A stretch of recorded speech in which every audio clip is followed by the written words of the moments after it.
Art's a combination of freeing pain and finding joy. And what a doozy. I remember I cried, and we were going on a school ski trip. And listening to it, I'm like, yeah, I'm glad I kind of just went for it. Your anger wants an outlet. How have we never had this conversation? Oh, why are they not the Lone Stars? Is he gonna try to get 2 on one throw?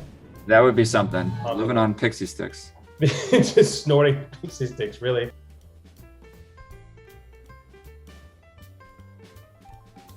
Okay, what's up? How's it going, Mr. 40-year-old? What's that? No. Do you know the meme of the guy that's like kind of old? And he's, what's he called? Shoot. It's like it's something about being fake happy. Hold in the pain, Harold. That's it. Hold. You know how every meme has like bad luck Brian and scumbag Steve? Yeah. Well, his is hold in the pain, Harold.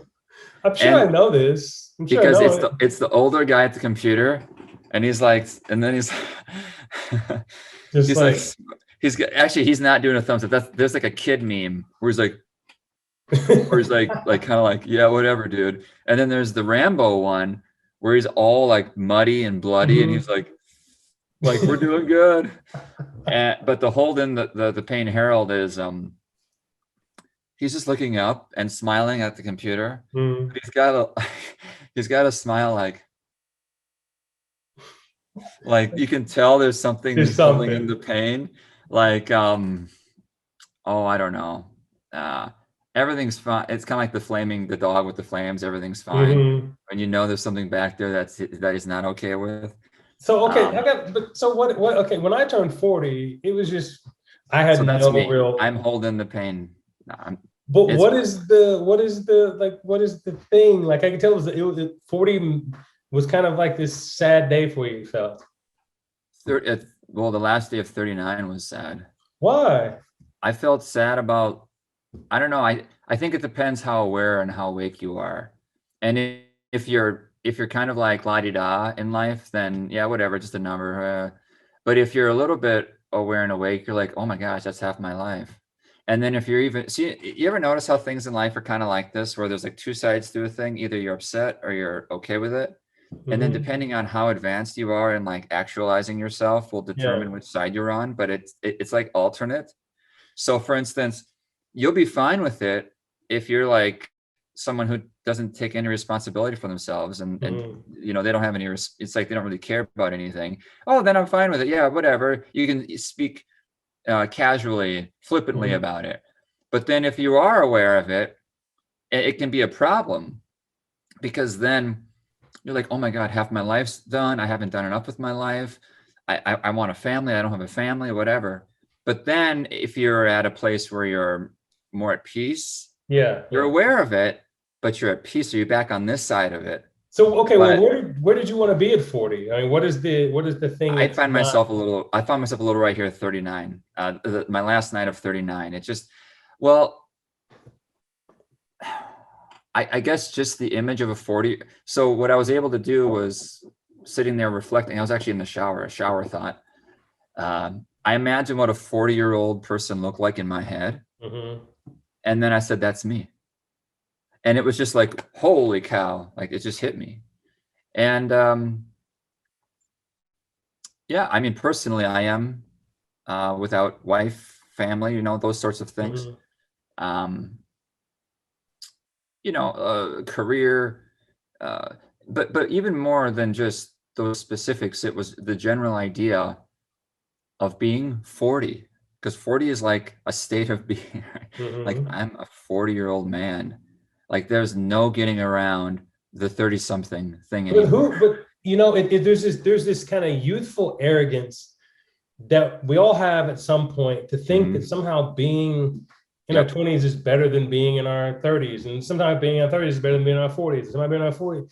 I mean, well, we can ignore death. I think that's a big. Well, no, but the thing is, death is coming for us regardless. So I know, but we don't think about it when we're young. Age is irrelevant in a weird way. Like getting older prepares us for death. Now, if we're in our 30s and we die, it's an odd, weird It just doesn't feel right. But if we're Right. 87, then yeah, it's just time. So death becomes less of an issue the older we get. You I get know? what you're saying, but my belief is that we don't think about death at all. We don't have it in the back of our heads when we're younger. We just don't think about our mortality. And then to start doing that is sobering and like, oh, the party's going to end. But so you're basically saying that, half of your life is over, but that means you have 40 more, like you're looking at the grave from a 40-year distance. Mhm. That should be almost comforting. It's like, well, I got at least another 40, 45 years, if all goes well. If all goes well. That's a lot of life. Well, to have half your life gone is a huge amount. And I never thought half my life was gone until the 4-0 came around for whatever reason. I knew it was probably about half done when I was 38, 39, but it didn't. Look, the idea of laying there dying, I know this is like crazy to talk about, but there's a lot of fear in that for me. And 40 was a milestone that got me to face it. Like it's going to happen. And I always knew it was going to happen. I know. Obviously, acceptance. But now I felt it was imminent. I shouldn't say imminent. That means like it's around the corner. I mean, it's a certainty. Yeah, like it will happen. I will die. And that's the gravity of that, which is a key to freedom, frankly. But before I can get there, I have to face it and overcome it. And I haven't yet. I've been pretty good at ignoring that, which is what, being a 30-something male, I think can allow me to do. But now there's no, right? It's 40. Like that's a different thing. And even though it's another day, I'm just a week into being 40, not even. It still passes that.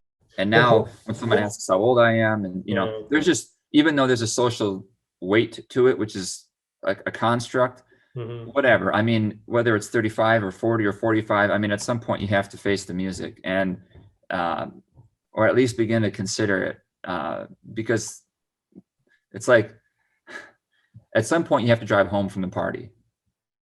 And frankly, realizing that, acknowledging that earlier on is better, so you can have a better time in the meantime, knowing it's going to end, and also plan so that when you do, you're not drunk or something for when you have to go. I don't know how that analogy plays out exactly, but yeah. You know what? Look. Yeah, it was a rude awakening. That was my Facebook status. 40 is a wake-up call. If we're all lucky, we all get to have a whole lot of different chapters in our lives. And a nice reminder of me, or for me, is my little mug here, my Golden Girls mug, right? These women, I know it's a TV show, but they all came into this next chapter of their lives. I like that. In their golden years. And if you just look at let's just pretend it was in the real world, because there's some situation where there's 4 women living together and whatever. Anyway, the point is that you have all these acts and these chapters in your lives that seem like they define who you are, that once the chapter's over, you don't know how you're going to write another chapter, but somehow you always do. And sometimes the best chapters, think about a book, the best chapter usually comes at the end. You know what I mean? Everything's building. Yeah, I hope so. So I always think, I am one of those kind of people who just I don't put too much pressure on social norms or social expectations, I guess that's it. And that's probably why I'm 44. I've been forgetting my age lately. I think I'm still 44. 44, single, no kids, because I've never felt the pressure to have it. And I've also never felt the internal desire to have something like that, even though I'm getting a little bit more I'm getting closer to that point where I do kind of feel like maybe I do want that. But I've also been single now for almost 4 years. So it's just, I'm tired of this life. But anyway, I think that one of the biggest kind of ironies or kind of tragedies of the way we just kind of, life kind of unfolds, is that every day we live, and this was from a lyric from a song or a band called Tahiti 80, and I'm kind of just paraphrasing it at this point, but it's that basically every day we live is the oldest we've ever been. Yeah. So we inherently always feel old because we have no perspective to what 60 or 70 feels like. Now, if you could spend a week in 70-year-old Brandon's shoes, you'd probably feel a lot different about being in 40-year-old Brandon's shoes. Yeah. So it's kind of this kind of weird way to kind of live this whole thing where we always feel old. I remember being 25 feeling old. Yeah, I know. Everyone feels old. You're right. Everyone feels old no matter what year they turn. I think it was the addition of death, the addition of thinking about mortality and the halfway point, definitive halfway point, that that kind of just. That said, I'm very optimistic things will get better. Because the past 20 years of my adult life, every year I think has been better than the last. I wouldn't want to relive my 20s as much as I wish I could go back and do that. Like, oh man, I would do this differently or that. Mm-hmm. I wouldn't be now back, me back then. That would be great if I could get into a time machine and keep my mind, but not the way it works. I've thought about that and I've had these discussions. I think going back to my 20s, I'd be miserable because I just have to hang out with a bunch of dumb 20-year-olds, I mean, 20-year-olds. I mean, what kind of conversation are you going to have with some 22-year-old friend? Hey, careful. Some smart 22-year-olds. That's subscribers. Yeah. That's why in your 20s, all you do is make fart jokes and just are crude because you don't have a whole lot of life experience to really. I would talk a lot of sports. I remember that. Okay, so this is something I want to talk to you about because I will say something. Okay, so as a guy who's followed sports my whole life, I know when people know sports. And we've talked a lot over the years, but we've never had a sports conversation. But I've noticed in different times, you'll point out, oh, the Thunder, you notice that, or you just say things where I just like, Brandon knows sports. Even though we don't talk it, he knows it. So what is your sports state now and what has it been? Because I know so my dad was a fan, so I grew up a fan. My early memories, I remember like going to school in first grade and my brother telling me, I think maybe it was when I was like kindergarten. The Twins won the World Series in 87. I was born in 81. Okay. And so I think I was in first grade and I remember my brother telling me, oh, the Twins won the World Series. I'm like, what? And he's like, no, they won it all. They won the world. They're the best team in baseball. I'm like, yeah. They are not. I didn't believe them. And then I found out when I got to school. So that's probably my first memory. Although the 87 year of the Vikings went to the championship game. I won't get in every year. But these are just some highlights. And I was so young then too. I remember the game being on at my uncle's place and not knowing how close it was, but we dropped a 4th down pass at the goal line and we lost. So Washington won and then they went on to win the Super Bowl. Was that the Steve Rippon or Mark Rippon? Mark Rippon or Doug Williams? Remember? That was Williams. And maybe Rippon was that was like in the 91, wasn't it? Well, yeah, Doug Williams won that world. Doug Williams, okay. First black quarterback. Yeah. He won that Super Bowl. Yep. Thanks for being part of that historical journey. It is historic, yeah, because he was the first black quarterback. And then the Twins won the World Series like 4 years later in 91. So now I'm in 5th grade. I remember staying up late and watching that with Dad. The North Stars had an appearance in the Stanley Cup playoffs in there where they got smoked by the Penguins, I think. And the Timberwolves started and we were lousy forever and are today. Anyway, the big thing though was the Vikings. And my dad was a huge Vikings fan, so I became a huge Vikings fan. And when, the Vikings, I think, are probably the hardest team to watch. And I think a lot of people say that about their team, whether it's the Browns or the Lions or the Dolphins or you name it, a lot of disappointment, the Bills. But the Vikings tease you so much. And I had a couple of really bad teases, one in high school, one in college when they went to the high school game. I know the high school one. Gary Anderson, right? Yeah, I cried. I was so glued to the Vikings that year. Monday morning, I'd go to school and me and my friend would open up the Star Tribune, the Minneapolis newspaper, and read the stats. Oh, our running back got 128 yards. Robert Smith, of course. Robert Smith, yeah. Yep, John Randle got 1.5 sacks, whatever it was.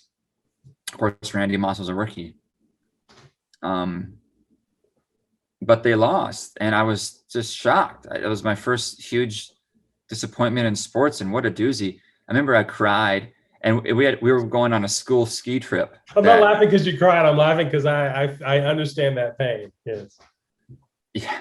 You know, I almost feel normal because I've watched videos online where Saints fans have been like almost in tears, and Bears fans because of some of the heartbreaking losses over the last few years. And now I'm like, I wasn't the only one. No, like, it just hurts.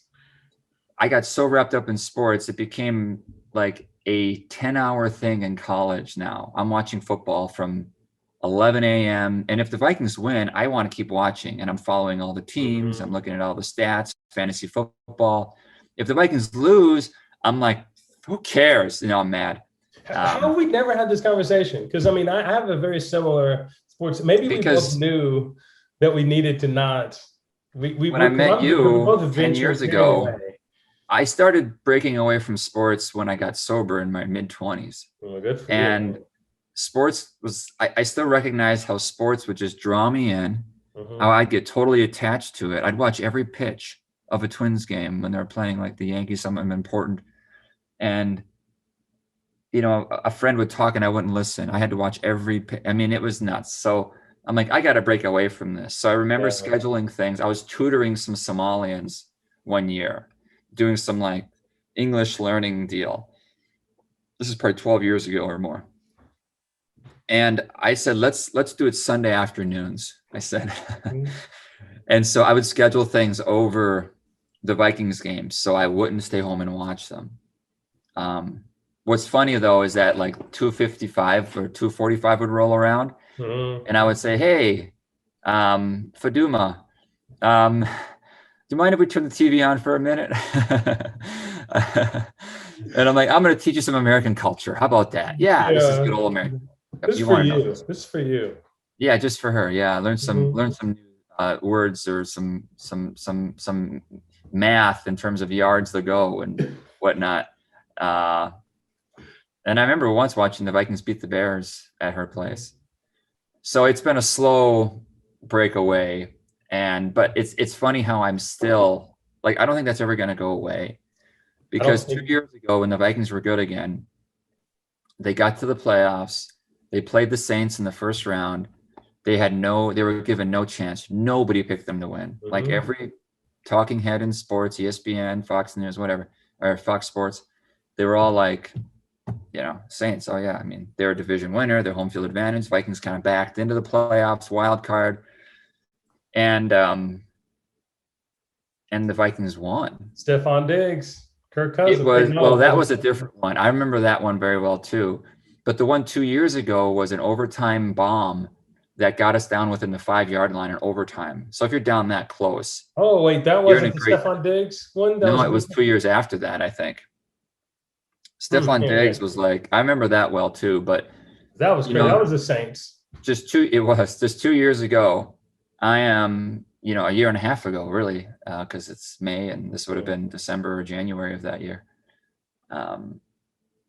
I'm in my apartment. I'm like, okay, I'll turn it on. I don't give them a chance to win, but I'll turn it on in the fourth quarter, and we're up. And I'm like, oh, good, just enough to tease me before they break my heart again. Yeah. And it gets to overtime, which I'm like, oh, great, because we were up. And then we get to like 45-yard line, and we throw a bomb, and Adam Thielen catches it, and I just go, yes. And I'm like, what? Oh, geez. It's like, you can't take it out of me. You can't. It's just instinct. I'm just thrilled. Yeah. Yes, we. Now I don't use one of my cardinal rules, or I never refer to the team as we. I don't either, but you know what? In my heart it is. In your heart it is. Otherwise, why would you? Well, and I do think that I don't say it either. I never say we won, but you know what? To me, that's an extension of my ego. I gave them a chunk of my ego when I was 10, and it built throughout high school.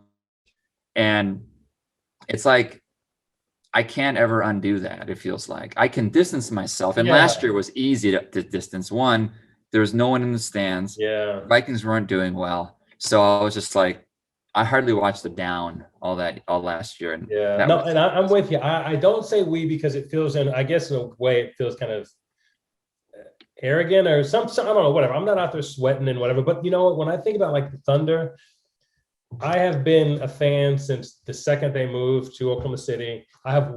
Emotionally, time wise, I've given so much. I am part of that.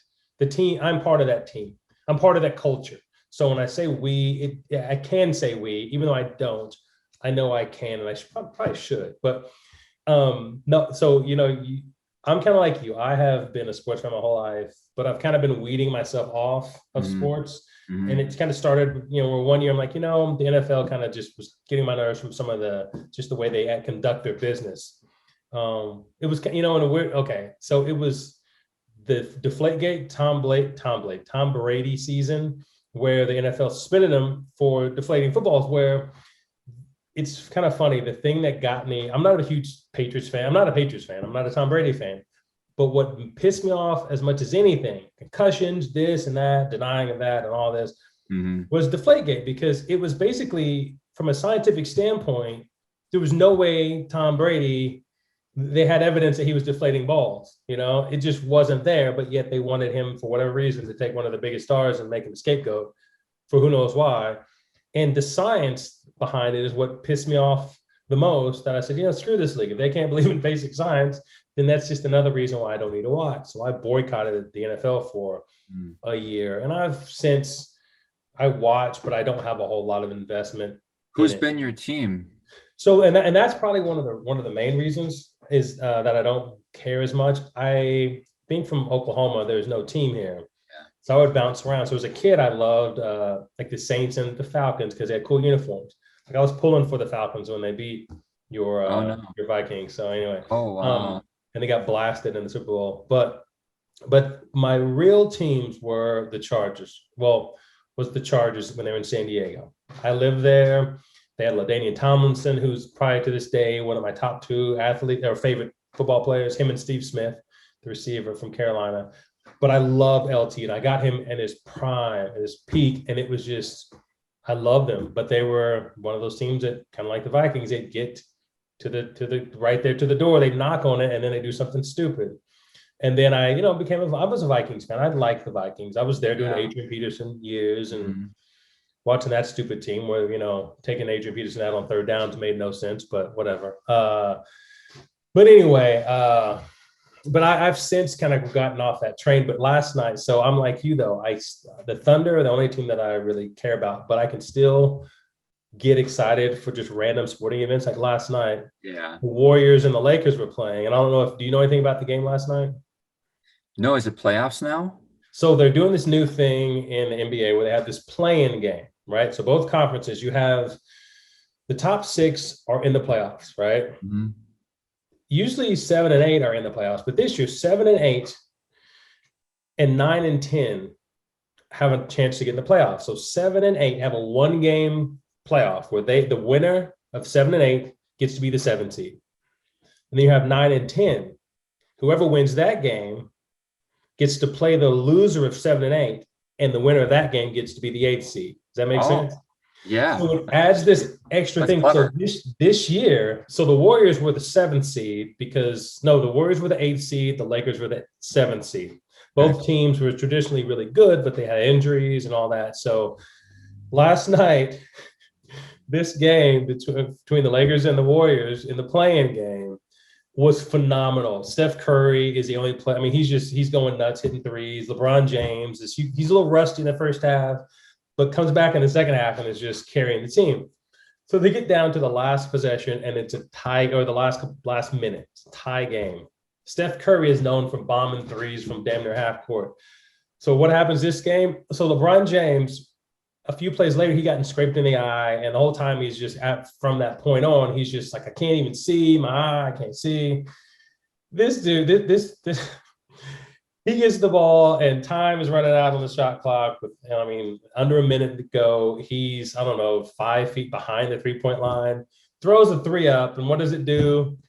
nothing but net, goes in. Steph Curry is guarding him. And so the guy who normally would hit the three from long range has to watch LeBron James hit this three.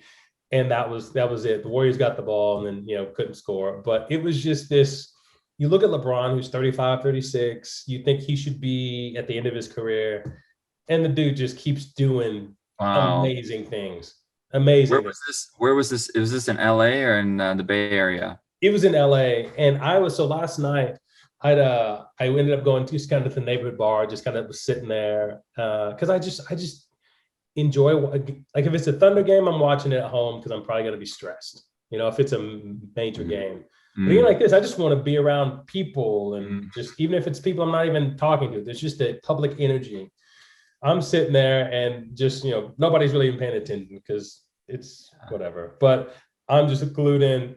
And anyway, it was just amazing. It was amazing. But that's just one of those moments where I'm like, how are you not going nuts? He just hit from almost half court, LeBron James, Steph Curry. And people are like, Yeah, those are like the truth, the aspects of sports that supersede our tribe, which is a huge aspect of sports, enormous. But some people, the other aspect is we just like to watch athletes perform under pressure.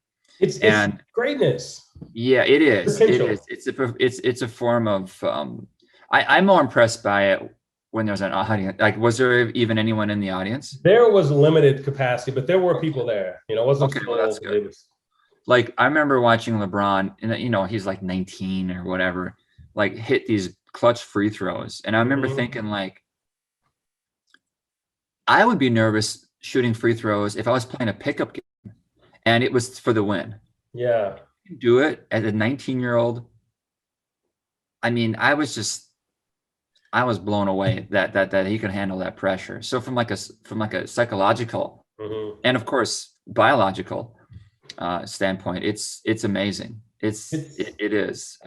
Well, and as far as I can kind of look at it critically, like, okay, I shouldn't let, like you were saying earlier, I shouldn't let whether my team wins or loses dictate my mood for the rest of the day or the week or whatever. I should not, that's a little too much. It's going to happen, but I need to know that it's just a game. These are, for the most part, 20-year-olds, kids playing, not kids, but, young adults playing this game. And I shouldn't let my mood be dictated by them. But anyway, it happens. But there was this kind of moment right around the time LeBron hits this shot.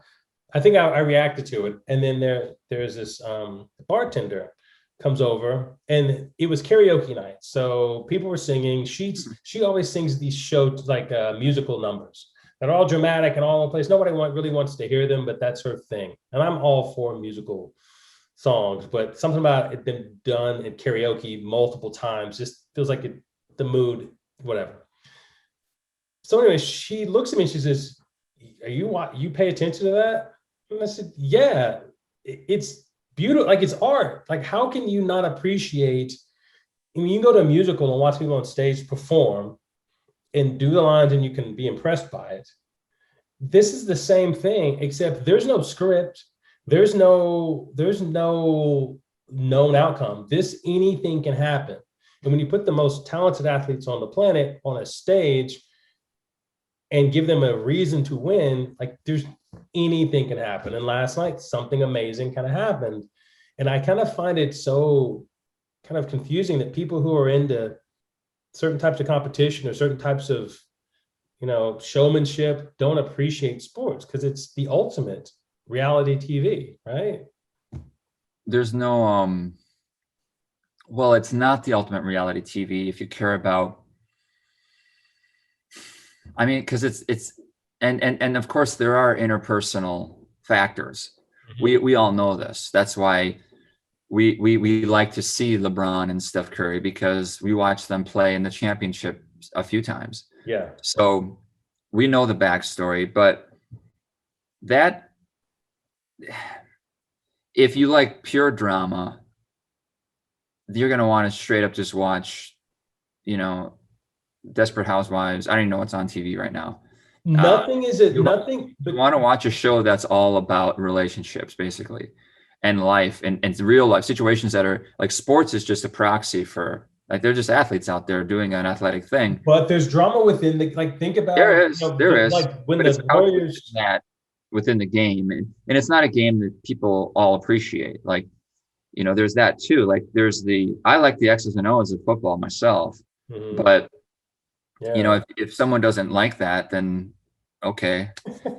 But there are many aspects to it, right? There's the ego aspect, like my team. It's When everything. the Vikings win, I win, right? Like that's the ego thing. And then there's like, wow, look at that great catch. So there's the appreciation for the athleticism and the human body and all that. There's the performance under pressure, the psychological aspect, and then there's like the strategic, the X's and O's. You know, who do you put on there? Who do you give the ball to at the end, right? So there's a lot there to like. A lot there to not care about. And when it gets political, like you mentioned, as it's getting more and more, right? People hate the NBA because of LeBron too. So there's a lot in the sports Yeah. that, you know, pull or push people away. It's fascinating, really, as like it's too bad it doesn't bring more people together, because it has in the past, right? Like when the Twins won the World Series, every Minnesotan, I think, you know, other maybe you know, a couple, but everyone was super happy, right? It brings sports and the military are the two best racial integrators that we got. And of course there are more, but those two things are like, we're on the same team, we're fighting together. I don't care anything about, you know, you or whatever. Like we're brothers. We're here fighting together. Now, okay, so we're gonna shift topics, but I want to throw one thing at you. One of the most confounding things in sports that I've never understood. Were you a big North Stars fan?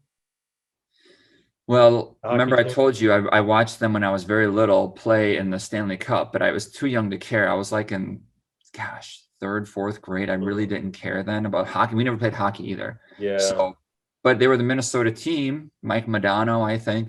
And all I knew is that we got smoked by the Penguins, I think. Makes sense. But that was You the probably. North. And then soon after they left the state and went down to Okay. Dallas. So this is Dallas what I want to Stars. ask you about. They went to Dallas. What is their Yep. name in Dallas? What's that? They were the North Stars in Minnesota. Who are they? The Dallas what? Stars. Okay. Why are they not? What is the nickname for Texas? It's the what state? Oh, why are they not the Lone Stars? Yeah. Yeah. That's a great question. I never thought of that. I'm sure it's some copyright thing, but they went from the Must be. North Stars Because how could they to not the think that? state named the Lone Star State, but yet they're just the Dallas Stars. Yeah, I don't know. That's a question for Google. It's funny when teams don't change their names, and they should, like Utah Jazz and The Lakers. LA Lakers. Mm-hmm. That was a Yeah. Minneapolis team. Yeah. You George know Mikan. what's going on? So now they're LA Lakers. I don't know how many lakes there are around in the LA area. Not maybe Not many. I don't think. Yeah. There's an ocean, but not many lakes. But anyway, so you mentioned kind of how sports can be polarizing, and I think that ties into kind of social media. And one of the things we wanted to talk about was the radicalization of social media. You had a post or a blog. What did you? Yeah, a couple of days ago, I came across this woman's tweet because it went viral, and so I don't know if someone I follow retweeted it or liked it, so Twitter put it on my timeline, my feed, and it was a 41-year-old woman who said, "I'm 40," and she had on her cap and gown. She says, "Sorry, not sorry. 41 years, never married, no kids, graduating law school. We need to celebrate more women like me." This is paraphrasing. I think this is what she said was, society doesn't recognize us enough. And indeed, a lot of people came out to support her, and the tweet went viral. 300,000 likes, right? Just went nuts. A lot of likes. That's a lot. Damn, 300,000. I don't think I really processed that when you said earlier. 300,000 is a whole lot. That's a lot. Yeah, it went nuts. And I checked it out, and a lot of the comments were, as you think, good job, congratulations, da da da. But and then also, not surprisingly, a lot followed up with the sentiment like, "Yep, I'm 42, no kids. I was disappointed at first. Now I'm like, you know what? It's a good life, blah, blah, blah, blah." But I was struck by what probably the most popular comment. It wasn't just one of the many comments, and you're going to get a variety of responses, but the one that happened to get the most likes also happened to be the one that was the most extreme. And what it said, paraphrasing again, was it's basically better, and you're a more fulfilled woman if you don't have kids. So she was making an argument that, and she used the word apex. You're at the apex of womanhood. You live a more fulfilled life. And so she was using some of these value statements, like you're more fulfilled, you're the apex, so you're above the women that have kids, right? Is what she was saying. And that's the comment that got the most likes. So people like the most radical, and in this case, the most derogatory. And it's so ironic, right? Because these women are posting this stuff to empower their sisters, their women, their fellow females. And while doing so, they really belittled mothers, right? Because the implication, the communication is, if she's the apex, that means women with children are not. And if she's living a fulfilled life, she's living a more fulfilled life than women who have kids. In other words, we're better than the women who have kids. They're less fulfilled. There were other terms like that used where it was just like, ooh. Well, what was your kind of response to that? When you chimed in, what did you kind of I didn't chime in because you don't chime in a situation like that. One, even if you get, chances are someone's going to be mad. You know how it is. I can't respond to that. This was they're going to play the identification game, and I'm a man and I'm a white guy, and this was a black woman, as a matter of fact. So there's that. But even if I make a good point, it's probably not even going to be seen because the volume of responses is so high. So I had no interest in changing anyone's mind. I just back at it from like a sociologist would look at, as I examine a lot of stuff on social media, and I write about it and I do videos on it, and the whole Trump phenomenon and the political polarization. And I'm of the belief that it really comes from the internet. Like, I think that's the primary, people like to blame radicals like, or firebrands like Trump. They like to blame certain movements. They like to blame big money people, that the Koch brothers, George Soros, they're pumping money into their political sides. But I think it's the internet. I think that really is the heartbeat of it all. And this is an example of that, because a woman presented, hey, I'm doing something good. Let's give a shout out to all the sisters like me. And that's wonderful. But then it gets to, we're better than the women who have kids. And that's the comment that gets the most likes. And so the internet is a place where people tend to like radicalism. They gravitate toward it. It's rewarded with a lot of likes. So now the woman who wrote that got like 5,000 likes. And now she's thinking, like, and this isn't going on in her head. She's not thinking I'm going to belittle women who have kids, but what she's saying is we're better for not having kids, which is the same thing, right? She's not saying you're below me, but she's saying I'm above you. So it's the same thing, right? And she gets all this feedback to say, yes, do it. And, so unknowingly, you've gone from wanting to empower women to dehumanizing hundreds of millions of mothers out there. But I think that I wrote about that on Facebook and elsewhere on Twitter and stuff. Who knows if I get much engagement, but that happens all the time, all over social media. I think that, people radicalize. To loop back into, for this conversation, loop back into sports. Yep. Did you ever watch First Take when it was Stephen A. Smith and Skip Bayless? Yeah, I remember. Yep, I know the show. That show, it's almost the social media version of a TV show. It taps into your loyalty to something or someone. It taps into your emotions, your most shallow and extreme emotions. And it basically just knows how to get you riled up and passionate about something that something that's actually probably very nuanced or has no answer. and that just kind of is, but yet once creates like two sides, it basically draws a line. You're on this side, that side, when really everybody's kind of in the middle, probably, you know. There's a lot of gray, but it yeah, really polarizes the black and white. Yeah, we've yeah, let society, we've let the internet do that to us. yeah, and social media just does that. It doesn't have room for depth. It's just kind of just fire, you know. And I think that so much of Straight sugar. straight sugar. Exactly. I think about, and this I don't know how Living on pixie sticks. just snorting pixie sticks, really. You know, I think about, and you know what? The internet is basically a lens that distorts everything that you see through it. And especially Twitter, short form. There was no room for. No, and I think that what really got me to realize that the internet was kind of doing more harm than good, or social media, was Colin Kaepernick, right? Colin Kaepernick, this black quarterback who decides that, you know, there's too much police brutality towards, disproportionate amount of police brutality towards minorities, towards black people. So he decides he wants to protest. And what does he do? He sits down on the bench during the national anthem. Then somebody he knows, I can't remember if he reached out or if the person reached out to him, but a military guy, you know, discussed it with him and said, hey, sitting down is probably not the right way to go, but something that's more respectful is to kneel. Like kneeling is more respectful. If you're gonna do this during the national anthem, it's more respectful to do that. So Colin Kaepernick adjusts his stance and kneels. Now, I'm not gonna get into Colin Kaepernick's politics overall, but that particular message made sense to me. Let me do this thing. I have this national platform. I'm going to do this.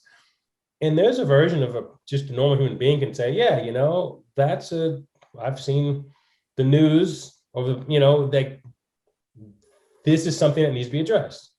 Or there's the other side where somebody says, well, they're disrespecting the flag. It's like, okay, well, you can say that he is, but you can also just realize the point he's trying to make and realize that in the spirit of what he's doing is not to disrespect the flag, is to bring attention to this thing. But yet a lot of people decided that we wanted to focus on the flag instead of the whole point. Right. And I think that's what social media has done. It allows us to take somebody's clear intent and twist it up so that we can be outraged, so we can be angry. So instead of us looking at the real thing, we look at the fake thing, you know, and trying to figure out why people are so upset about that. And I had friends like, I'm in the military and the flag, like, okay, I get it, but that doesn't discount what he's trying to say. You just don't want to look at what he's trying to say. So anyway, that was something that and then since then he has had a job in the NFL, you know. There's no way to resolve that. There's no way to bridge that gap because they're not lined up. It's like one bridge. It's like if you have a river, one bridge is over here halfway done and the other bridge is here halfway done. You can't line those two up. They're on different spots of the bank. The thing is, it's just like who's trying one's about the flag and one's about parties. They're on two different issues. Yeah, no, that's a great way to look at it. But the people who have the flag issue is like, hey man, how about we work on this bridge together and then we work on this bridge together and then they're not interested in bridging. No. This is people's fear and anger coming out. And if you quell that, it's a buzzkill. Your anger wants an outlet, and the internet has really given plenty of opportunities for that. So it's up to us to quell our own anger and to be honest with ourselves that this isn't about Colin Kaepernick kneeling, right? It's about our outrage. And right? You know, a lot of I would say for the other side too, and you know that's going to draw offense to both sides, I'm sure. But like I would say, his desire to kneel was as much a product of the internet, where these incidences around the country were all played on the news and online and spread like wildfire. And it's not that they don't need attention, but the way in which they became so explosive, right, motivated him to do what he did. And I'm not saying what he did was wrong. I'm just saying it's all connected. Yeah, it's all. And and what you just said there, though, about having your own, like quelling your own anger, there's just a lot of people who have lives that they're not happy with, whether it be themselves or just aspects of their lives, and they look for outlets that aren't. And there was a lot of people that couldn't wait, that were just primed to eat donuts as soon as they were invented. Or whatever, drink Mountain Dew. Yeah. And now we all know people that drink it all the time or whatever soda, and now they got a big soda belly or beer belly or whatever, and that's on them. That's their imbibing of that, and the internet has allowed us to imbibe in outrage. And man, I'm no different. You know how many rabbit holes I've gone down reading the comments, right? It's just I think that we're gonna look back. I literally feel like I feel icky.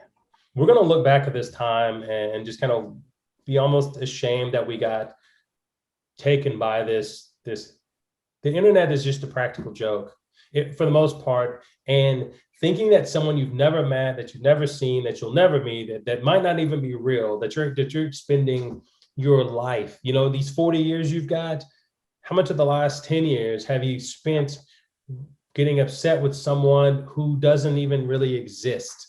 And my thing going forward, because I've gotten in those, I get caught up in politics, different things.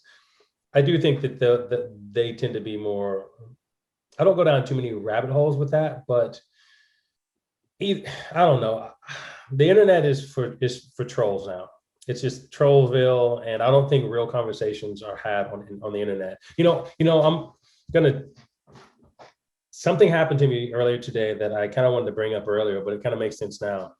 Because the internet to me is not real, right? It's not real. It's kind of this thing we get on when we want to distract ourselves from the real world. So today I went on a run and I got new shoes. I've been in real need for some new shoes. So I got some new shoes, but I know that getting new shoes, it takes me a couple of runs to break them in, for my legs to get used to running in them. So the first few runs are always a little difficult. And what happened today was my calves kind of started tightening up. I could tell they were going to knot up at any point. So I just finally stopped after like a mile and a half.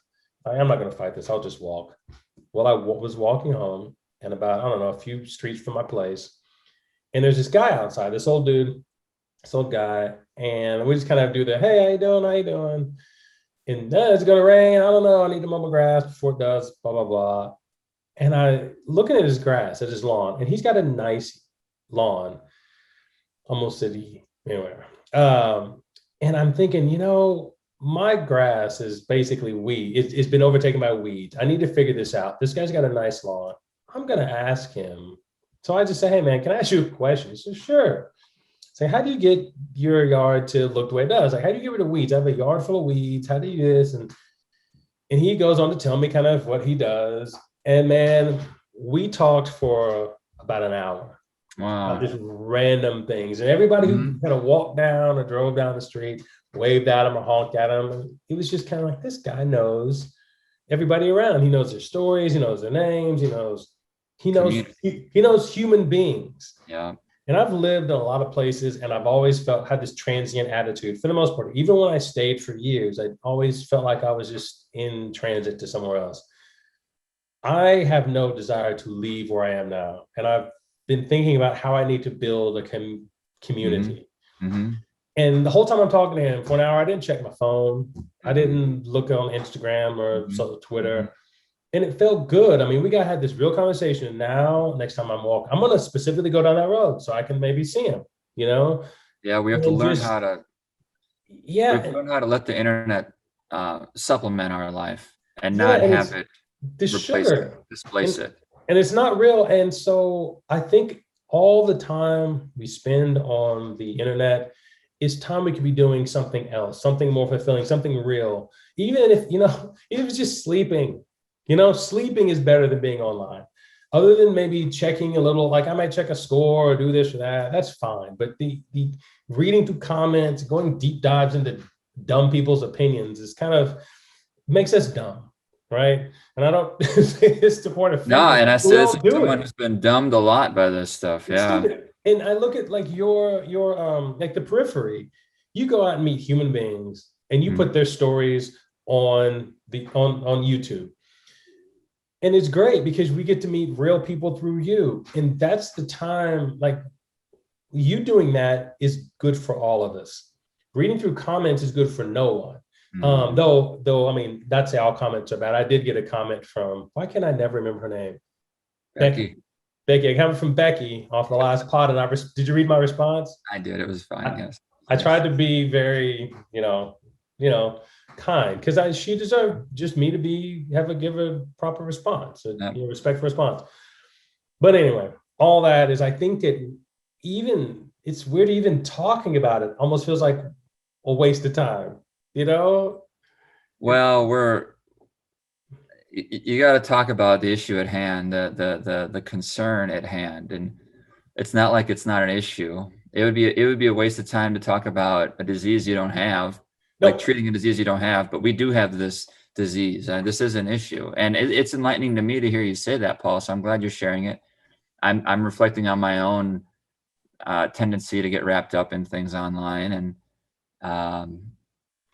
just that need to draw lines, to discriminate between what adds value to my life, which yes is 90 whatever percent out here in the real world. It's not here. As much as I do spend online for what I do, my life is the woman I'm seeing, right? It's my place here. It's decorating it or whatever. It's cooking dinner. It's my family, right? It's what I like to do for recreation. And I'd put my work online, but my work is out there. And to the degree that your life is out here and not in here, use what's in here to just supplement that, to improve that. I'll use Google Maps to help me get to Portland to interview somebody, right? And then I'll post it online, and I'll watch other people who've done interviews to learn from them. And I'll email people all the time, and I'll put stuff on social media. So I'm a big user of it all, but yeah, to distinguish between the healthy and the unhealthy, the adding and the subtracting, right? It's some, there's a gray in there, but there's a line somewhere, and we got to find that, and just better at finding where that is. Yeah, and I think we made an analogy of how the internet's kind of, for certain, I think it was the internet, certain aspects were kind of like sugar. I think we did it wrong. It's actually more like gasoline. It's like, it doesn't make us feel good. It's like this astringent thing that we ingest that makes us feel bad. Well, there's not sugar. I know gas. You're right. It isn't sweet. It's like something we want to spit out, but it's a quick fulfillment. You're right in that it isn't sweet, but you get that short burst of energy like sugar gives you. So it's not so much about the sugar being sweet; it's about that it's a short burst of energy that doesn't really add much. Yeah, I guess that does. In that way, I think it's a better analogy. But because if you can react and get your ego, like, oh, you did not do that, and you get a bunch of people saying that's right, oh yeah. There's a real rise to that, right? There's a real rise to outrage, and you don't have that rise if you just connect with someone over a long conversation. Yeah, that's good, but that rise is that kind of rise, is tempting for short. And I think in the beginning, when it was kind of new, it felt kind of fun. Like, I got into my bit of, back and, well, not actually I really didn't, but I would read back and forth. So I would kind of feel emotions vicariously. But now it just feels kind of like, okay, I've been here, now something new. But you know what? I think now is the perfect time for us you have a video queued up, right? I do. For us to watch. And I don't know what it is. We're going to watch recreation and what's going on out there and family in this case. I'm going to show you something that I promise. Well, I'm almost certain you have never seen before. I'm pretty sure. It's a good slice of life that everyone I think can enjoy. Unless they don't like the idea of unless they don't like what? Unless they don't like the idea of fish dying. Because it has to do with. Well, it depends on what they're dying for. If it's for dinner, I'm down. Yeah. It is, and it's dying in a different way. Oh God, different way. But I'll share my screen now here. Okay, here we go.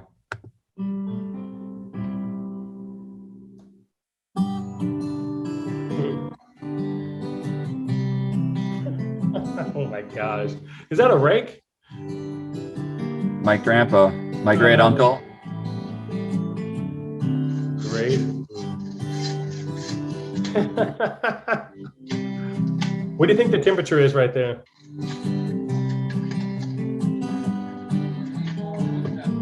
Oh my God.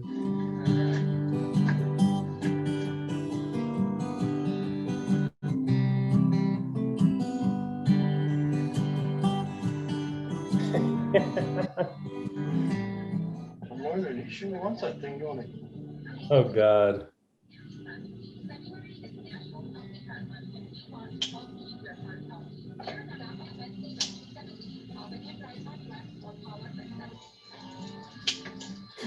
He's just leaving. That's a walleye. Okay. Can't spear walleyes. I hope this country music doesn't give us a warning. It's so in the back. What kind of fish are they? Laughably little northern. That's a northern pike. That decoy wasn't a very convincing one, I don't think. They put a decoy in the water like that. They got it. He turned and took off. Oh! Oh my God. That water's really shallow too. You want him?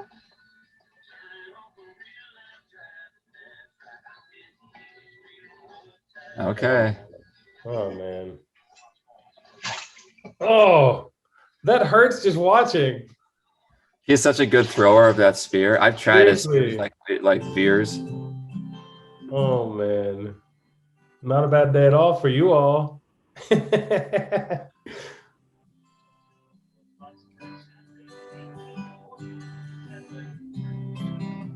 Oh, why'd they let it go? Comes another one over there.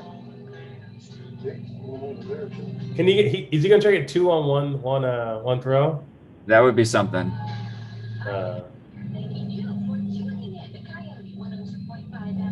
Whoa. Ooh. That's a big God one. dang. That's a big fish. Oh, buddy. Did it just get it in between? There's a No, lot of meat on that. Got a monster. Huh? Boy, Minnesota is really just Oklahoma with ice. Northern. Nice. Yeah.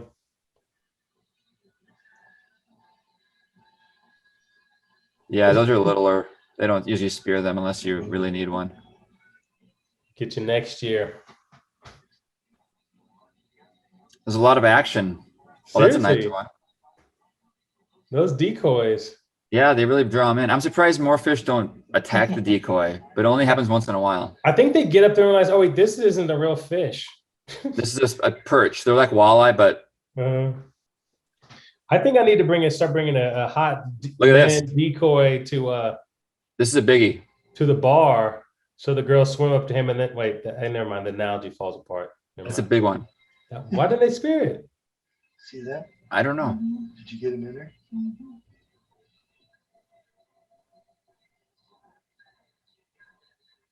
That was a big one. Coming back again. Oh, I don't know if he is or not. They've been doing this so many years. They just, Yeah. oh, they got it.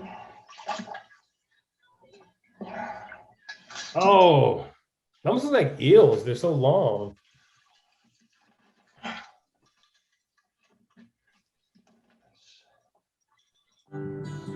Oh man. What lake was that on?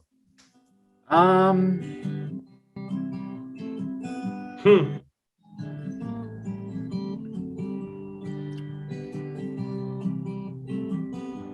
Oh, so Aunt Betty was the videographer. So yeah, she took it. That's my my grandpa's sister, and there's my grandpa here. I recorded him again telling a story where, he went up caribou hunting in Alaska, Yeah. and then he shot two actually, Mhm. and he shoot them from far away often. And before they got to him, a grizzly and her cub got to them. And just what? And like took They're them, eating. I guess. Do the bears just eat? Bears eat a lot. They eat berries. They eat I don't know if they eat any plants, but they eat berries and then they eat meat. And They're honey, like, obviously honey, right? oh yeah, honey. And picnic baskets. Or the contents of picnic baskets. So- You know, it's funny you bring up bears. Here's So I was talking to the neighbor I met, and this lady was walking by, walking her dogs, and she says, "Did you hear about the bear?" And we we're both just like, "No." Apparently, there was a bear like a few blocks away from my house this morning, just wandering the streets. Wow. So Right, the Norman. guy, the guy, the neighbor goes on these early morning walks and saw a helicopter, and it's like, oh yeah, it must have been why the helicopter was there to spot the bear. So they ran it up into a tree, and then guys here aren't really that used to dealing with bears, so they tranked it and it fell, and I'm pretty sure they killed it. But yeah, there's a bear in my hood. So That is strange. I mean, how far is it from your place to wilderness? well, that's the thing about Oklahoma. There's patches of wilderness or patches of just wilderness all throughout the city, There are. just here and there. But the main stretches, I mean, just a mile or so away, you get to where it's just That bear would have had to absolutely- walk through. Did that bear walk through several blocks of homes and it had to have been. We were development? trying to figure out how it got here, but Yeah, wow. it just kind of there's some waterways that it might have just got into and just kind of got turned around or something. But yeah, I don't know. And so then the question was, do bears travel alone? Because if they don't, watch it back. Oh, so take the share screen off. Can you do that? Yeah. Unless Yeah, so that's actually an old that ice fishing. I don't know if you call it ice spearing or dark house fishing, because you're in a little shack or whatever that no light really gets in. So, tiny bit, but you try to block off as much light as you can, because the more light you block out from coming in, the easier it is for you to see down below. the physics of vision. In this case, you can see the bottom quite well. Okay. And when the fish come in, you can watch, and they all come in to see this decoy. I'm surprised more northerns don't grab it. It happens once in a while, but it's rare. It's pretty rare. You don't expect it when it's rare, but they just kind of mosey up to it and check it out. Mm-hmm. Bing. There you go. There's now that's really, I mean, how long do you think, over what kind of length of time was that? Like on each day? Do you think it was for hours? It was hours, right? Usually what you do is you get there pretty early.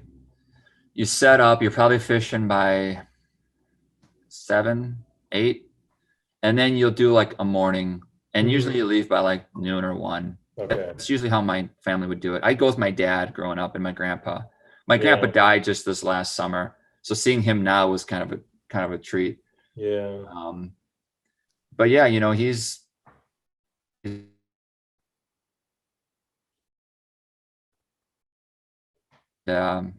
my dad is somewhat, and now the generations, it changes. I'd like to be a hybrid myself.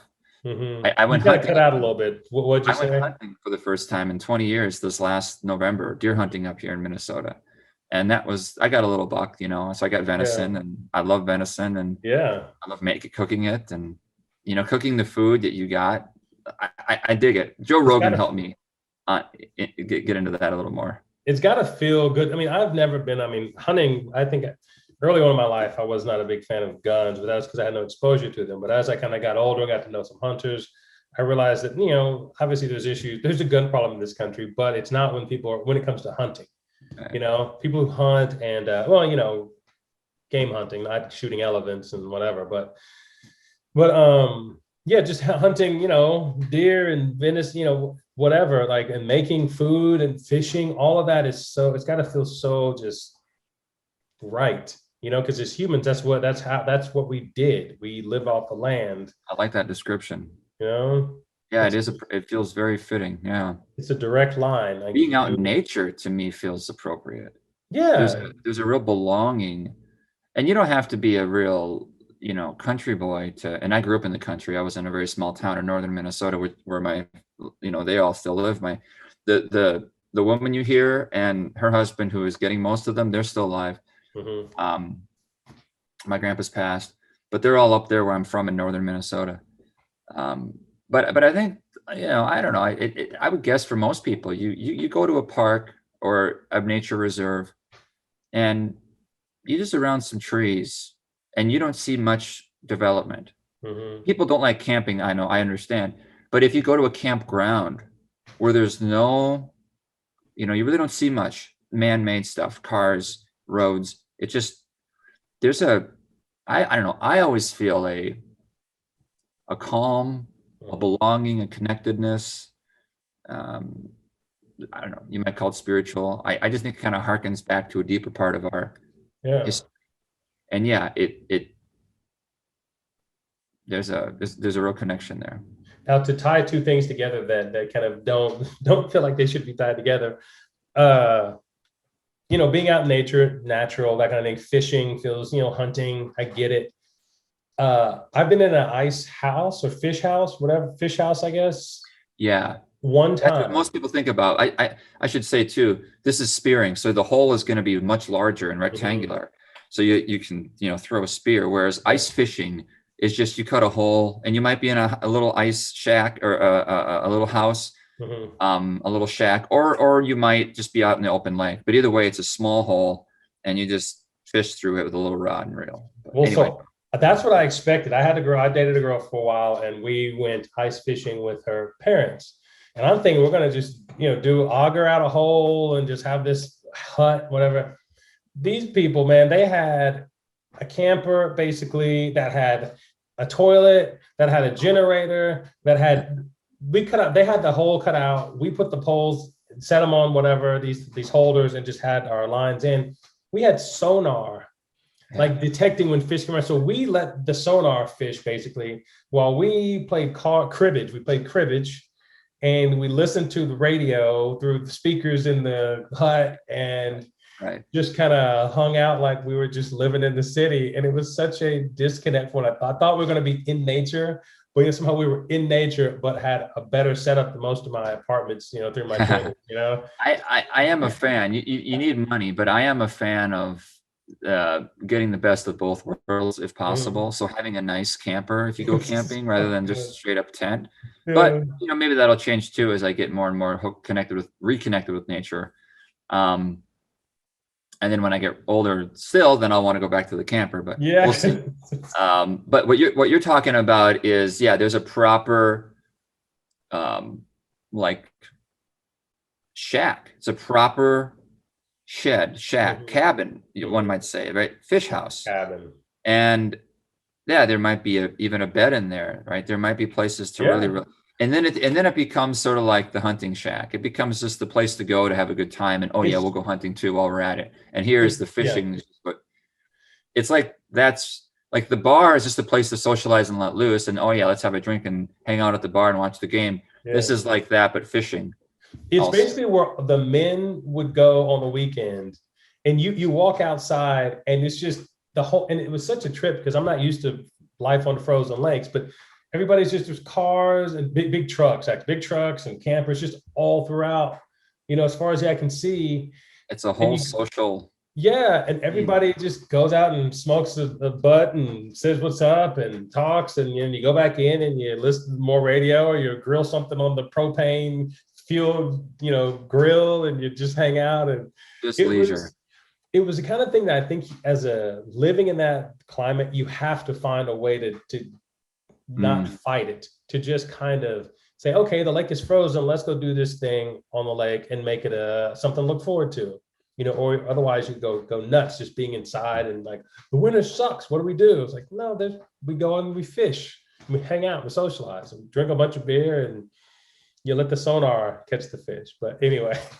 I know. Sometimes it becomes too easy, like fish finders on boats. It's like, we don't have to worry about finding the fish. It does it for us. Yeah. Right? I mean, who knows how far that'll go, but right now it's pretty soon what they'll do is they'll just straight up have cameras. Yeah. And they do have those, I think. I think they do have cameras. They'll come if they haven't already, and then you can just literally just look down there and say, oh yeah, there's the fish. Put it right in front of its nose. Sort of like this. It almost feels like, wait a minute, what are we doing here? It morphs, it blends. Yeah. That's modernity, man. It blends things. It blends like, hey, we're supposed to be out in nature. What are we doing with this tech? Right? Yeah. We're supposed to be embracing the challenge of, the challenge of finding the deer, of finding the fish. And now, are we going to have something shoot it and fish for us too? I mean, we could just go to the grocery store. You know what I mean? We could just do that and just go hang out at the bar and not worry about the deer, But anyway, why don't we just go out on the boat, have a good time, and then just go buy some fish on the way home. That sounds like a good plan. Yeah, you like that one, yeah. Focus on the jet skis and cedars or whatever. So okay, so what do you have going on this week? Anything big? Oh, you know what? So for people who follow these videos, I'm releasing one where I interviewed this and when I say that, I mean it quite literally. Wait, This say guy that again. lived It on kind of cut out. Say that again. a street rapper, Mhm. right? But I don't mean just someone who performs on the street. He does, but this guy was homeless in Dallas, Yeah. and I'm going to release that, I think, tomorrow on the channel, and then because one, it's an interview I've had for a bit, and I want to get it out. Two, I've reconnected with him on Instagram. And so all proceeds from this video will go to him because he's still homeless, but now he's in Orlando. Yeah. Three, our nonprofit, the Periphery Foundation, is doing some things. So the amount of assets we've been growing is slowly but surely growing and growing. So now we've got, excuse me, like I don't want to say for sure, but it's, it's like 15,000 kind of look at doing some things with. So we're going to start sponsoring a Native American Say that number one more podcast. time. This internet's kind of killing us. Yeah, it's been a little spotty, but just lately. We have some money. We're going to start sponsoring a podcast. I believe if things can, it's not official yet, but I think we're going to sponsor this podcast that's run on Native American reservations in Minnesota. That's where the groups are. The podcast, of course, will be just available to anyone, anywhere. Yeah. But yeah, we're doing a lot with that. We're doing more with the nonprofit. I had a great meeting with the board Monday, and we're probably going to hire a consultant to help us keep building, finding a good focus for what we want to do. And I've been talking more with some advocates for violence prevention in the inner city in Minneapolis. So things are going. I'm spending more time on this work now than what I had been doing on other stuff. And then the last thing I'll say is next week on Wednesday, I'm going to LA, and it's leisure. I have a friend out there, but while I'm there, I'm going to go visit Skid Row. Of course you are. Of course you are. So, yeah. I'll at least have, I think, some photos or video, just some footage of the area. I probably won't do any formal interviews, but I just got to check this area out because it's going to be overwhelming. There's a lot, right? It says a lot about American society. It says a lot about this one community and how it works, the conditions, the policy around it. Is there like any leadership? Because some of these homeless communities are so just entrenched that they have some kind of organization. So and then of course there's all the individual stories, but as the foundation looks to share stories and address the issue itself of homelessness, this is something that is going to be pretty valuable to go. That's going to give so that'll be next weekend. Yeah. So yeah, stuff going on with the Periphery. That's good. How about yourself, Paul? How about yourself? So last week, one of the things I do kind of on the side, just kind of for my own enjoyment, is I write music. I play the guitar and I write music. So I just finished putting together a collection of songs, I guess you call them an album, that I just posted on Bandcamp, and it's called Celebrate the Wins. Because I think we focus so much on the losses or the things we need to do. Sometimes we don't ever just celebrate the small victories or the big victories. We don't recognize day to them. day. So yeah. I had this idea, is like, you know what? I wrote this song called Celebrate the Wins, and I want to carry that theme for a while in my own life, that, when I do something good, not to just pat myself on the back, but to actually just, I'm not good at celebrating the wins. I just kind of go into the next problem that needs solving. So I'm trying to just say, you know what, that's a win. I need to be happy, because what's the point if we can't enjoy the wins, Yeah. So. Yeah. When I got 1 year sober, and I think 10 years, I had sponsors at the time say, do something, recognize it, right? And it isn't about, ego or patting yourself, or like I'm so good. You know, it's about no. Do something to recognize it. This is really cool, Mhm. right? You deserve it. You know, it's about just esteem, right? Yeah. Self-worth. Like this is cool. Celebrate the wins. I really like that theme. Mhm. I've started at the end Enjoy of the day to like kind of look back on my day with a little bit of writing. it. Mhm. And I look back and I'll be like, wow, I didn't think I did much today, but I actually did a lot. Right. Yeah. So that's healthy too to do for me. Celebrate the wins, man. So Celebrate where the can we wins. listen to that? Bandcamp. Bandcamp. We can throw a link on here, but it's just basically under my name, Paul Givens, and we'll throw a link. But it's just, and I have other music on there, but this is my most recent outpouring of And music. what is it? Is it acoustic guitar, piano? Oh Or? man, it's everything. It's guitar, and I of course put just kind of drum beats behind it, and I put a bunch of stuff. They're Wow. full Wow. sounding songs I that. actually didn't know all that. I've heard you play music, but I thought that am I wrong and remember it being just guitar? That's what everything comes from, but I do all sorts with guitar, with drum. I add drums, don't play the drums. I add them. There's some keyboards, some different sounds that are made from my keyboard that are Good on for there. you. But yeah, it's and there's a little bit of profanity. I'll say that off the jump. I just kind of said, "Fuck it, I'm gonna do this thing," and kind of be boy, can almost be, that term "act as if." I wanted to just be whatever, just be it. And listening to it, I'm like, yeah, I'm glad I kind of just went for it because I can be kind of a little more modest in certain things. And I was like, I'm gonna go for it. So I just went for it. And the first Ah. song is called Celebrate the Wins, and it kind of goes for it. And Is there a couple of fuck yeahs in it or something? Yeah. yeah. There's yeah. Yeah. So listen to it. Maybe I get some feedback from you on it. But yeah, I'll just text you the link. But yeah, we'll put it in the show notes. But yeah, it's kind of it That's goes good. We for can it. play that music and not worry about a copyright strike. Seriously, maybe you know what? I'll put it on the end of I'll put that song on the end of this Okay, show. I'll great. do that and Yeah, man. give a free listen to it. So anyway, but okay, Yeah, then put the link and all that. what's that? And then like put the link and all that so people Yeah, can we'll check. we'll incorporate it all in because I mean I do it for me. I don't really enjoy the process of trying to get people to listen to something I make. I kind of do it for my own sake, Right. but it would be nice to have people listen. I just don't have the energy to or the drive to kind of focus on that part. I'd rather just get on to writing the next song. Yeah. Mm, So I admire that actually. yeah. I tend to worry too much about how many people saw it, how many people liked it. Yeah. Was it a hit?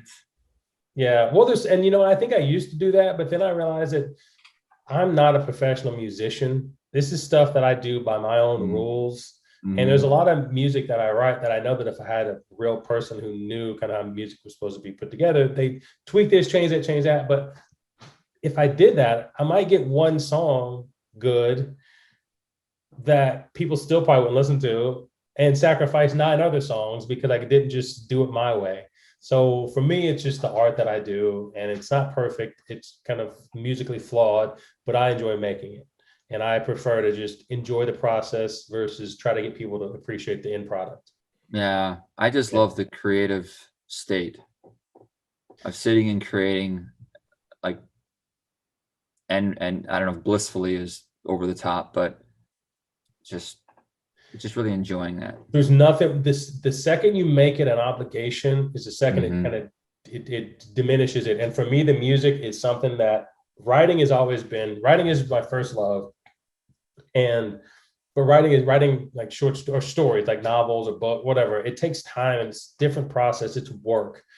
Music for me is just pure creativity. Now at the end, at certain points, it becomes work because I've got to make it all like the producing part of it. But the initial just creation, it's just pure joy, pure Mm. creativity. And that's the part that I'll empty my tank out. And then a few months later, 3 months from now, or whatever, depending on the season, it'll get full again and I'll have the energy to sit back down. This was actually something I did in December and I finished 7 songs and it was going to be called Tomorrow Comes Along. And I actually published it on Bandcamp, but it just felt incomplete. It didn't feel right. So I shelved it, which is something I never do. And I just let it sit there. And I waited a little bit. In the last month, I kind of got the tank just not full, but enough to go back. And that's when I wrote the song Celebrate the Wins, which became the kind of kind of, I don't know, kind of, well, the name of the album. So it was kind of the song I was waiting to find me. And I wrote, I think it was three songs. I think I had 3 or 4 songs I added, and they really set the tone. So I'm glad I waited. So from somewhere, Tomorrow Comes Along turns into Celebrate the Wins. And there we go. So anyway. That's cool. Yeah. That's cool.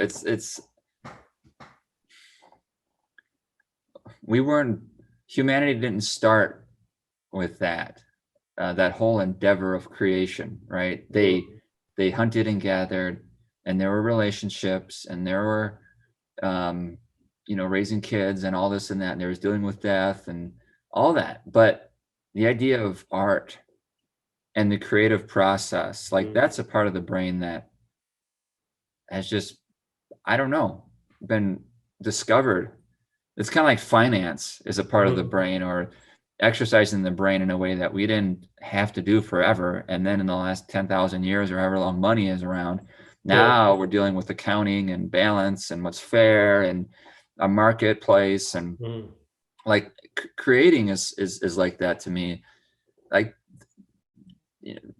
suddenly we're writing symphonies. Is this a completed work? Is the painting done? Is this poem finished?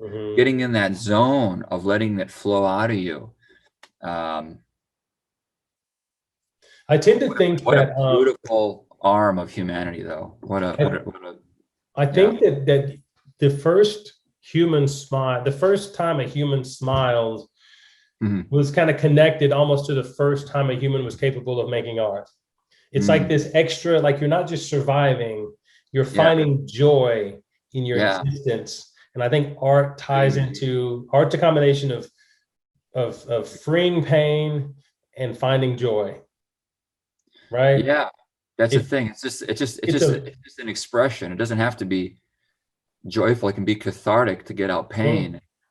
That all most of what I do, it always comes from this place of I'm working something out on the inside, and I'm just on a way. It's kind of purging myself of this thing, and it having to come out in this form, or purge myself of something inside of me that's not necessarily as bad, but it's just I just have to. I'm working it out, and it produces itself in art. And then I get to go on to the next thing. Like I've never written the same song twice, right? I've never written the same story. Well, I've never written the same song twice because I'm always working on the problem. Yeah, I just love how it's always new. Like you don't really run out of ideas. Of course, like you said, like the well runs dry and you recoup for an album. And I've heard comedians say that too. They build up a bunch of material for a special. They give the special half hour, 1 hour, however long it is. And then, you got to go back and come up with all new material. So there are like cycles, seasons, but there's always more until our brains stop, right? Yeah. Until we're old and too old. Like it's what our brains do. It's amazing. And once you make it part of your process, it becomes your process. The outlet of it's kind of like working out. If I don't sweat for a couple of days, I start feeling stagnant. If I don't do something creative, I feel stagnant. It's just part of my natural state. And if I don't do it, I kind of, it's debilitating in a weird way. It becomes, I hate to say a need, but you see it like exercise where it's part of what keeps you healthy is to do so. Yeah. And I realized a long time, like I used to just write music and I never finished it. I'd kind of constantly just keep wanting to make it perfect and one of this. And then at a certain point, I realized I just need to move on to the next thing because it's just keeping me kind of stuck in this same place. So Bandcamp is this thing where you just basically upload your music and you can send a link to a person, they can listen to it. And once I started doing that, it allowed me to say, this is done. Not to say I don't ever go back and maybe there's something that bugs me, I'll tweak it or whatever. That's the thing too. You need a definitive end. It's done. Yeah. And that allows me to just freely move on to the next thing, which I move on to the next thing, and then it's done. And then so this thing I did, Celebrate the Wins, that chapter's now done. And I'm gonna see what the next motivation is. It was funny, the thing the album I released before that, I was thinking about this the other day, it was called The Night Always Wins, which has a lot more of a darker tone, what we started off on, 40s and death and this and that, getting older. I kind of have this idea that, in the end, the night always wins. And to think that I just naturally came around to the next one being celebrate the wins, it says something about my internal, without doing it consciously. I was in this place where I kind of was more of like, fuck it, man. You know, the sun always sets, man. But then this one is like, well, the sun always rises. So It's a neat, right. it's a neat, really story of your life told through Mhm. your music. Yeah. Yeah. It's all there. But I'll put, like I said, I'll put the song underneath or on this somehow. Well, But thanks for mentioning that. That's a great thing to. probably should have mentioned it earlier on before we got to the hour 45 mark, hour and a half. No. This was a great way to finish. Yeah. So let's wrap it on up. And we can go out with your music now too. Yes, that's what we'll do. Okay. Well, Brandon, as always, it's great chatting, and we'll get it going on. Well, we'll have to figure out our recording schedule with you going on to LA, but But we can do 2 Thursdays again. okay, we'll figure it out. But yeah. Okay, well, I guess this one's a wrap. I'll talk all about LA. There we go. Okay. You'll talk all about meeting your neighbors and fixing your yard. Get on that, dude. Yes, I am. I'm gonna go. The rain is held off, so I'm gonna go mow and do a bunch of stuff right now. So, anyway, enjoy it out there. I will. The real world. Okay, well, that's it for this episode, and we'll see you later. All right, man. See ya.